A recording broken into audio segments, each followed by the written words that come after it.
Hello friends, आज मैं आपके लिए लेकर आया हूँ 9th क्लास का चैप्टर फर्स्ट का सेकंड पार्ट। चैप्टर का नाम है हमारा मैटर इन आवर सराउंडिंग। तो इसका मैं सेकंड पार्ट स्टार्ट करने वाला हूँ। तो देखिए, स्टार्ट करते हैं। तो हमारा इसके बाद टॉपिक रहता था जी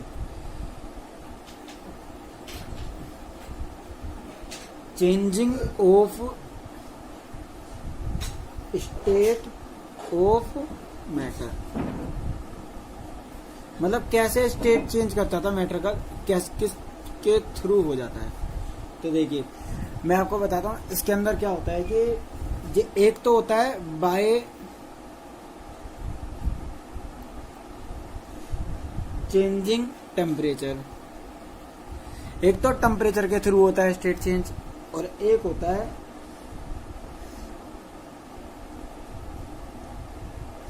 बाय चेंजिंग प्रेशर।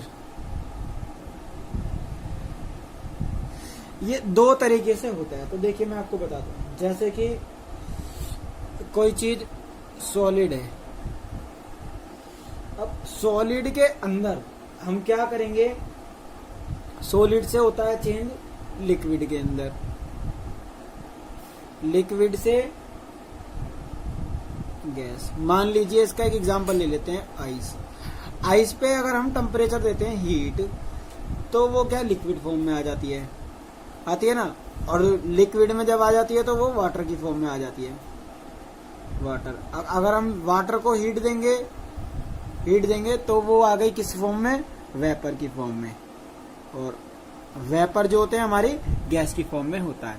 तो इस तरीके से टेम्परेचर की तरह भी हो जाता है। और इस प्रोसेस को हम रिवर्स भी कर सकते हैं, यहां से इस तरीके से, ऐसे अपोजिट, मतलब कि वेपर से आइस, हीट। तो ये सब इस तरह से हो सकता है। तो आइए अब हम प्रेशर की बात करते हैं। तो देखिए, प्रेशर से क्या होता है, मान लीजिए कोई गैस है, गैस पे हम क्या करते हैं, हमने उस पर प्रेशर डाला बहुत तेज। तो प्रेशर डालेंगे तो वो लिक्विड फॉर्म में आ जाएगी। किस फॉर्म में आएगी, लिक्विड फॉर्म में। लिक्विड फॉर्म में आने के बाद जब हम उस पर भी अगर हम प्रेशर देते हैं तो वो हमारी आ जाएगी सॉलिड फॉर्म में। मान लीजिए वाटर वेपर से, वेपर्स को हम प्रेशर देते हैं तो वो लिक्विड वाटर के अंदर चेंज होता है। अगर वाटर पे भी अगर प्रेशर बनता है तो वो हमारा आइस की फॉर्म में आ जाता है, मतलब कि टेम्परेचर का रिवर्स प्रोसेस। या फिर CO2 ले लो आप। CO2 हमारी सॉलिड के अंदर ऐसे हो जाती है। CO2 हमारी होती है dry ice. Dry ice, dry ice भी इसे कहा जाता है CO2 इसका एक कॉमन एग्जांपल है। तो अब हम इनको थोड़ा डिटेल में पढ़ते हैं। देखिए,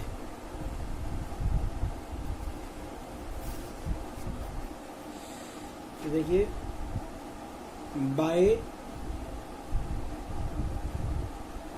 चेंजिंग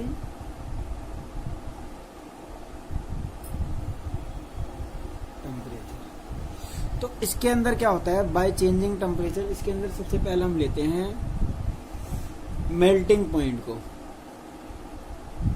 मेल्टिंग पॉइंट, अब देखिए मेल्टिंग पॉइंट क्या होता है मैं आपको बताता हूँ। देखिए, पूरे नोट्स भी आपके बनते रहेंगे। The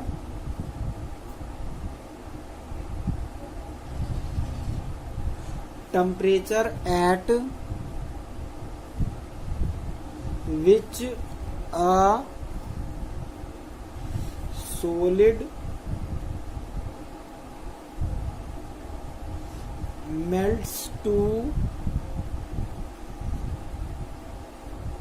form liquid at atmosphere pressure is called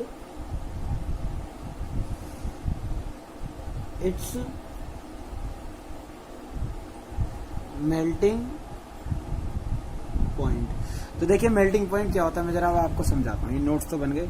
the temperature at which solid, जब किसी सॉलिड का जो टेम्परेचर होता है, ठीक है ना, जिस टेम्परेचर पे वो लिक्विड फॉर्म में आ जाता है, तो मतलब कि वो मेल्ट होने लगा है एटमॉस्फेयर के अकॉर्डिंग, सिर्फ प्रेशर के अकॉर्डिंग कैसे भी आ जाता है, तो वो उसका हमारा क्या कहलाता है, मेल्टिंग पॉइंट। जैसे कि आइस जिस पॉइंट पर मेल्ट होने लग जाती है, लिक्विड फॉर्म में आने लग जाती है किसी एक फिक्स टेम्परेचर पे, उसको हम क्या बोलते हैं, मेल्टिंग पॉइंट। अब हम सेकंड पे आते हैं। सेकंड है हमारा, सेकंड नहीं, अभी इसी के अंदर एक हीट भी काम करती है, तो इस किस वजह से होता है, देखिए latent heat of fusion. Latent heat of fusion देखो क्या होता है, the amount of heat, the amount of heat required to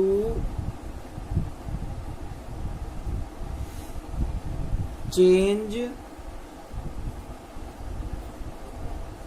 1 kg solid to its liquid state.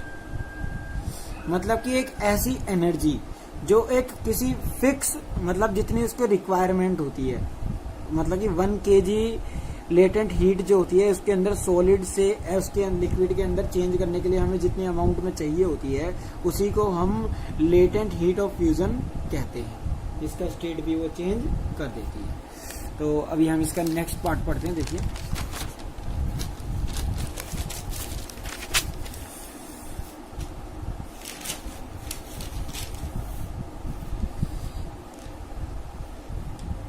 Second हमारा बॉइलिंग पॉइंट। बॉइलिंग पॉइंट, तो देखिए बॉइलिंग पॉइंट क्या होता है मैं बताता हूँ, पहले नोट्स लिख लेते हैं। The temperature eight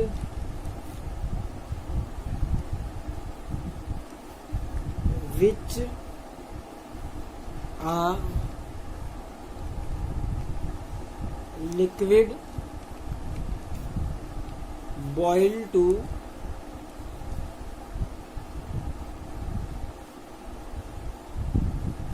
form vapors at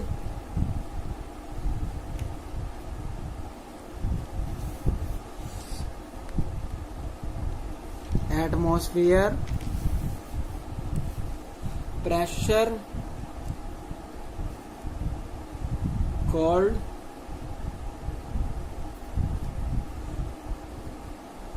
its boiling point। तो देखिए क्या होता है मैं आपको बताता हूँ। The temperature at which a liquid boils, जब लिक्विड फॉर्म में जो है उस पे अगर हम टेम्परेचर उसका अगर हम बढ़ा देते हैं, जैसे कि कोई पानी गर्म हो रहा है तो वो लिक्विड ही होता है, अगर वो गर्म हो जाता है तो वो जिस टेम्परेचर पे बॉईल होना स्टार्ट हो जाता है, जिस टेम्परेचर पे जो उसके बॉईल होने की जो डिग्री होती है वो होती है 100 डिग्रीज, हमारा जो बॉईल वाटर के जो टेम्परेचर नापा जाता है। तो वो प्रेशर के थ्रू हो सकता है, टेम्परेचर के थ्रू, दोनों तरफ से हो सकता है, तो उसको हम बोलते हैं बॉइलिंग पॉइंट। क्या बोलते हैं, बॉइलिंग पॉइंट। इसके अंदर भी एक एनर्जी वर्क करती है, तो वो कौन सी एनर्जी है मैं बताता हूँ। देखिए लेटेंट हीट ऑफ वेपोराइजेशन। तो इसके अंदर क्या होता है, देखिए the amount of heat required to change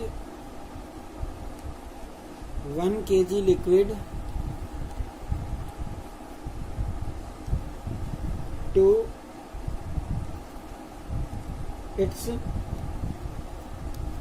gases state.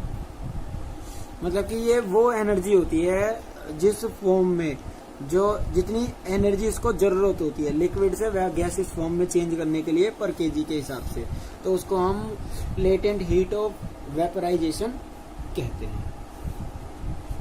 Latent heat of vaporisation कहते हैं। तो देखिए अब हम आगे चलते हैं। अब हमारा आता है, ये तो थे हमारे, अब हम पढ़ते हैं by the temperature.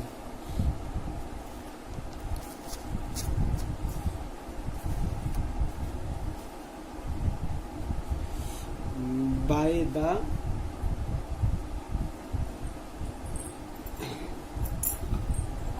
Changing temperature.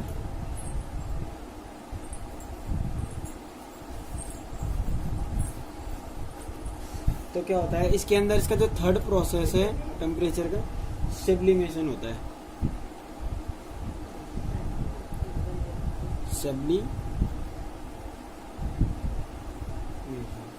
तो सब्लिमेशन देखिए क्या होता है, मैं आपको बताता हूँ। पहले नोट्स लिख लेते हैं इनके। The change of solid directly to vapor on heating and vapor into solid on cooling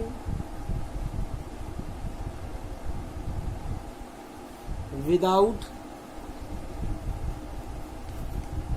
passing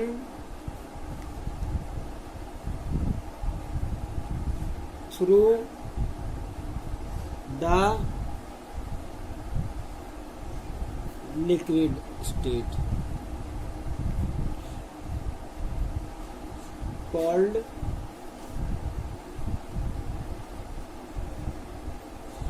sublimation. तो देखिए सब्लिमेशन किसे बोलते हैं? The changing of solid directly vapour in heating. मतलब कि ये वो प्रोसेस होता है जिसके अंदर सॉलिड से हम डायरेक्ट वेपर के अंदर चेंज कर देते हैं, ठीक है। और जैसे, और जो वेपर से सीधा हम सॉलिड में भी चेंज करते हैं, मतलब कि इसका रिवर्स प्रोसेस हो जाता है जो इसके अंदर डायरेक्ट प्रोसेस होता है। तो उसके कुछ एग्जांपल्स भी हैं। एग्जांपल के अंदर ले लेते हैं हम कैम्फोर। कैम्फोर बोलते हैं कपूर को, ठीक है। एक और एग्जांपल ले लेते हैं,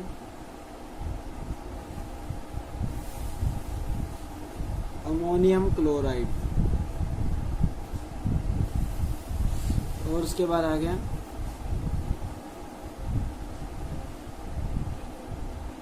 नेप्थिलीन। ये 3 एग्जाम्पल्स हैं जो मैंने आपको दिए हैं। अब हम आगे बढ़ते हैं। देखिए अब इसके अंदर एक चीज और है, इफेक्ट ऑफ, वो मैं आगे पेज पे कराता हूँ। उसके अंदर एक चीज और वर्क करती है, effect of change of pressure. तो देखिए क्या इफेक्ट पड़ता है जब प्रेशर चेंज होता है। तो मतलब ये इसका कुछ गुण धर्म है जो स्पेशल बात है इसकी। तो उसके नोट्स लिखेंगे पहले हम। तो देखिए, if we compress a gas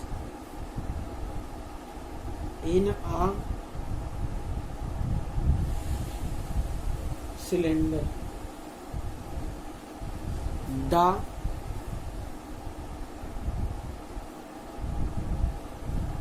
distance between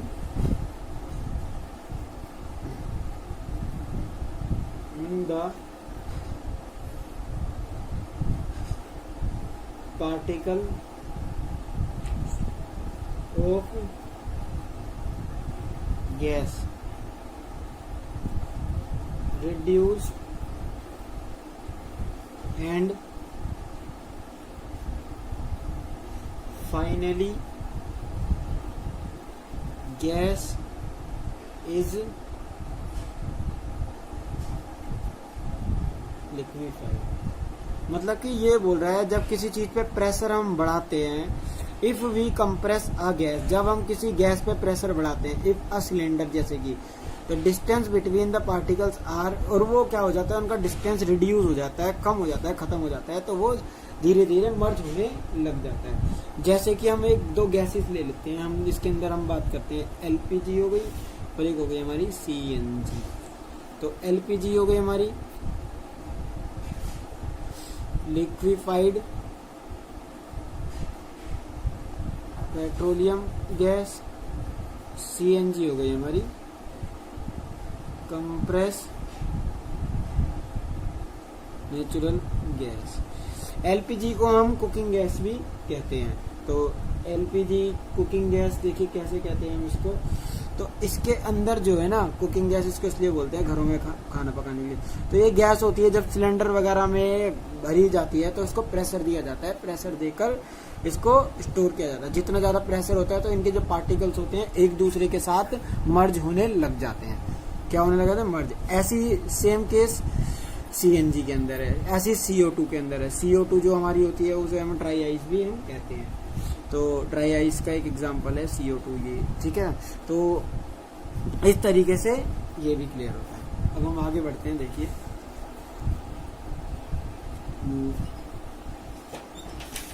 अब हमारा जो टॉपिक है वो है evaporation.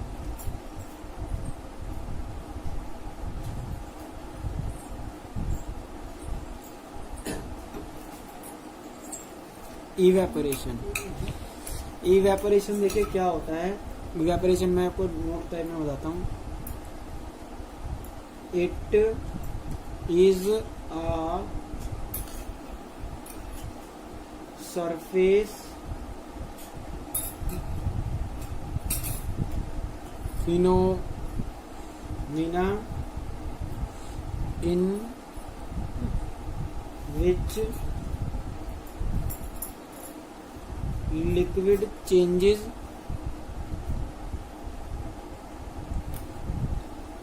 into vapors at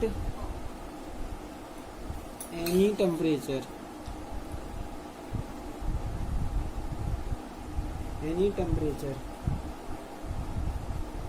below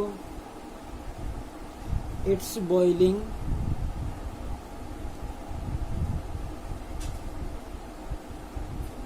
point is called evaporation। तो क्या होता है देखिए इसके अंदर मैं बताता हूँ, कोई मैंने नोट्स भी बनाए इसके। It is a surface of phenomena in which liquid changes. जब लिक्विड को हम टेम्परेचर देते हैं तो वो वेपर्स के अंदर चेंज हो जाता है। तो वेपर्स की फॉर्म में, तो वो वेपर्स क्या होते हैं, आसमान में उड़ जाते हैं बाय द टेम्परेचर। तो वही हमारा बॉइलिंग पॉइंट होता है, उसी को हम क्या कहते हैं, इवेपोरेशन। जैसे कि हम एक बर्तन में पानी ले लेते हैं, इस पे टेम्परेचर लगाते हैं, टेम्परेचर मतलब कि हीट देते हैं उस पे, तो वो क्या होता है, पानी उबलने लग जाता है, तो वो वेपर की फॉर्म में ऊपर उड़ जाता है और गायब हो जाता है। उसी प्रोसेस को हम क्या बोलते हैं, इवेपोरेशन। तो इसके कुछ फैक्टर्स होते हैं, देखिए मैं बताता हूँ आपको, लिख देता हूँ मैं। Factors affecting evaporation.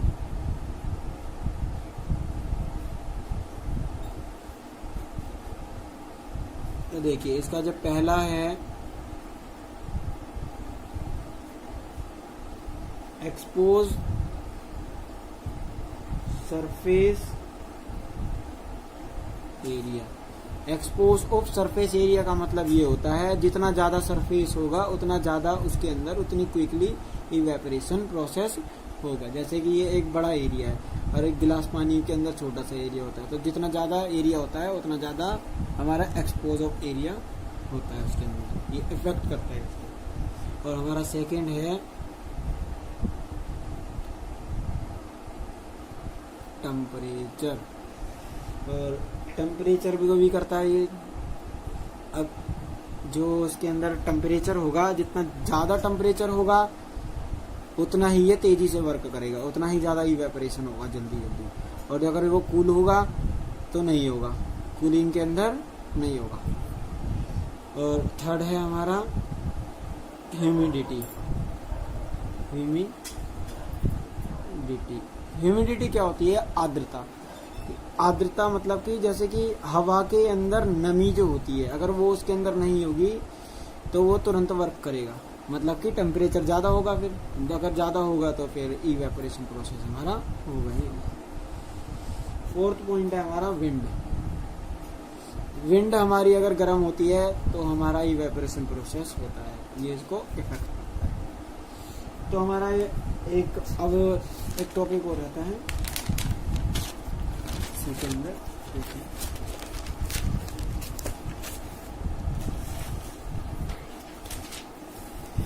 तो अब इसी के अंदर है हमारा इवेपोरेशन ऑलवेज कॉजेज कूलिंग। तो क्या होता है, जो भी इवेपोरेशन प्रोसेस होता है हमेशा वो कूलिंग प्रोवाइड करता है। तो ये हमें लिखना है, देखिए नोट्स बना देते हैं इसके। The cooling caused by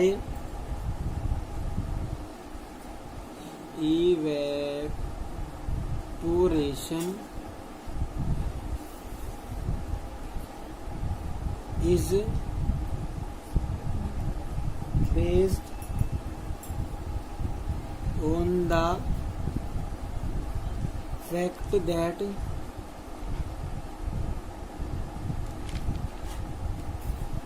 when a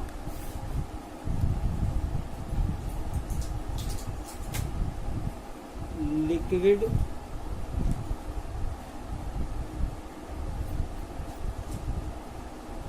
evaporates,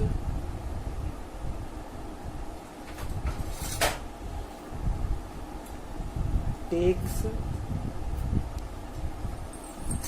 latent heat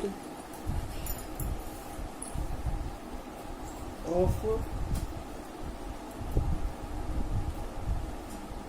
vaporization surrounding which on losing heat gets cooled। तो क्या होता है, देखिए जब कोई इवेपोरेशन प्रोसेस होता है तो वो किसी भी मीडियम में हो सकता है, तो उसके जो सराउंडिंग चारों तरफ जो लेयर्स होती हैं उसकी, तो वो क्या होती हैं, टेम्परेचर लेने के बाद, वो एनर्जी देने के बाद क्या हो जाती हैं, वो कूल हो जाती हैं। तो हमेशा वो क्या करता है, कूलिंग प्रोवाइड करता है। जैसे कि आपकी हथेली है, पाम जिसे बोलते हैं, अगर उस हथेली पर आप क्या करोगे, एक एसीटोन एक अनार्थ है, एलिमेंट है, उसको घेरते हैं, तो हमारी जो हथेली होती है, हथेली पे से वो हथेली की हीट तो ऑब्जर्व कर लेगा, लेकिन बाद में वो ठंडा पड़ जाएगा और वो वहीं पर ही रह जाएगा। तो उससे पता लगता है कि वो कूलिंग करता है। तो हमारा ये सेकंड पार्ट खत्म हो गया है। उम्मीद है आपको जरूर समझ आया होगा। Thank you.